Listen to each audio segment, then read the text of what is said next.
As we know, the US empire, backed by its closest regional proxy, the genocidal ethno-state of Israel, has recently begun carrying out a concerted military attack on the Islamic Republic of Iran and the people of Iran. Military attacks that now dominate headlines and destabilize the Middle East on an unprecedented scale. This assault is not defensive, it's a classic act of imperialist aggression.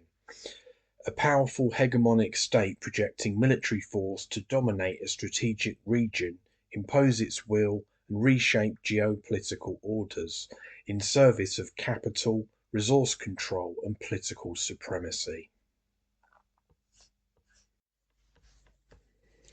Since the 28th of February, US and Israeli forces have conducted heavy aerial bombardments deep into Iranian territory, striking cities including Tehran and targeting civilians and civilian infrastructure, as well as military sites and leadership figures. And as we know, Iranian leader Ayatollah Ali Khamenei, a central political figure, has been killed as a result of these strikes, turned into a martyr of the Islamic Iranian regime and sections of the Iranian populace. In response, Iran and allied militias have fired back, expanding the conflict across multiple states in the region. Lebanon has also been attacked by Israel.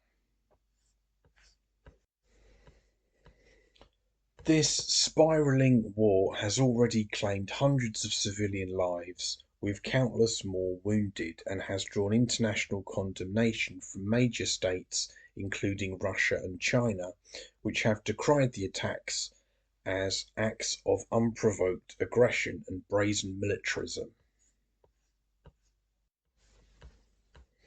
Every war carried out by states, especially by global powers like the United States, is an expression of imperialism, not of security. The fundamental principles at work in US foreign policy are not the preservation of peace or the defense of democratic values, they are domination, control of resources, global influence, and the political leverage of capital and the arms industry. Historically, US military interventions, whether in Southeast Asia, Central America, the Middle East, or elsewhere, have followed a recurring pattern. Claims of imminent threats that justify preemptive attacks, a narrative of moral righteousness that masks violent domination, devastating effects on civilian populations and infrastructure, and regional destabilization that tears at social fabric and fuels cycles of violence. This sequence is painfully clear in the unfolding US-Israel assault on Iran. Top US officials claim strategic objectives like degrading missile and nuclear capabilities, yet the methods, aerial bombardment and civilian casualties and deaths, are identical to those seen in countless past acts of US imperialist aggression. There is no legitimacy in the claim that the largest military power on earth defends freedom or security. A state's monopoly on violence, especially when justified through nationalist, exceptionalist, or security rhetoric, only entrenches authoritarian power structures while inflicting untold harm on civilians. On the ground, ordinary Iranians, such as teachers, students, workers, families, are bearing the consequences of a war they did not choose. Reports cite attacks on civilian areas, including schools, with hundreds of deaths reported and potentially many more undercounted. When bombs and missiles fall indiscriminately, the real victims are not just foreign policy abstractions, they are people whose lives are destroyed in the name of state interests, and thousands are displaced, traumatized, and thrust into chaos by decisions made in distant capitals by political elites with military power. Furthermore, the tidal wave of retaliation, escalation, and international involvement threatens to expand the conflict far beyond Iran's borders. All borders and all states are inherently oppressive, but empires, defined by unequal power systems that project force beyond their own borders, are especially egregious. They manufacture insecurity abroad to justify repression at home. They militarize societies. They cultivate permanent wars for profit and control. Empire is a condition of permanent war, sometimes declared, often disguised, but always present. Sanctions, blockades, military threats, proxy conflicts, and political destabilization are not alternatives to war, they are its daily administration. What is happening in the Middle East is merely the latest terrain where this war becomes visible. The US empire wages war against any population that exceeds its control. This is not about democracy, human rights, or security.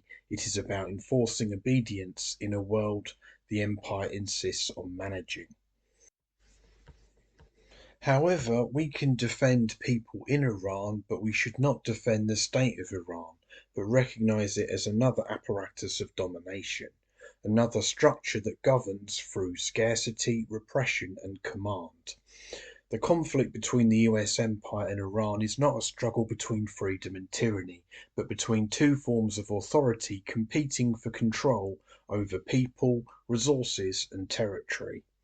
So-called anti-imperialism that rallies behind national governments, political parties, or military alliances reproduce the very logic it claims to oppose.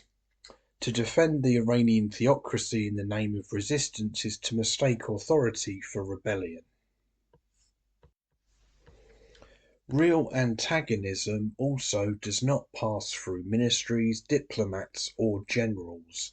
It emerges in acts of refusal, sabotage, desertion, and non-cooperation, wherever individuals and groups break from the roles assigned to them by power. Revolt is not a future event promised by ideology, it is a practice that appears wherever domination is interrupted.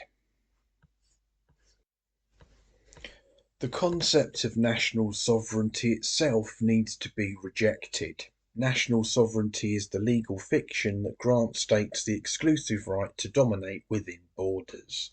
To defend Iranian sovereignty against US imperialism is still to defend domination, just with a different flag. We should refuse this false choice. There are no sides worth taking among states and their rulers. Furthermore, liberal criticisms of US aggression focus on international law and institutional norms. This framework should be rejected entirely. There is no neutral law standing above power. There is no arbitration between empires that does not ultimately serve domination. Appeals to the United Nations, elections, or electoralism, for example, merely seek to stabilize the existing order. Empire does not need to be restrained, it needs to be disrupted. The problem is not that the US state has acted too aggressively, but that it exists at all. Its violence abroad is inseparable from its policing, surveillance, and repression at home. The same machinery that enforces sanctions and wages war on Iran represses and kills people in American cities. Empire also relies on nationalism to function.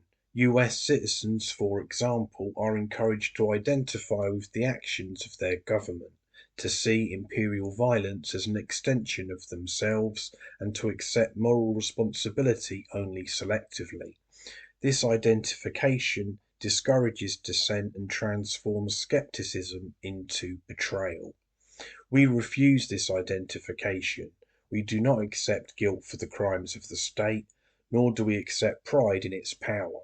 Loyalty to a flag does not justify the suffering inflicted in its name. True solidarity is not national, it is individual and voluntary, extending to all who are harmed by coercion and violence regardless of borders. The language of so-called national interest is one of the myths used to justify imperial aggression. It obscures the reality that states are not neutral representatives of their populations, but institutional actors with interests of their own. When the US state targets Iran, for example, it does not do so on behalf of ordinary Americans, nor in defense of individual liberty abroad. It acts on behalf of political elites, military bureaucracies, and corporate interests that benefit from global dominance. Despite its overwhelming force, the US empire is not invincible, and it can be seen as overextended and dependent on compliance. It requires participation from workers, soldiers, administrators, and citizens to function. Every act of refusal and sabotage weakens it.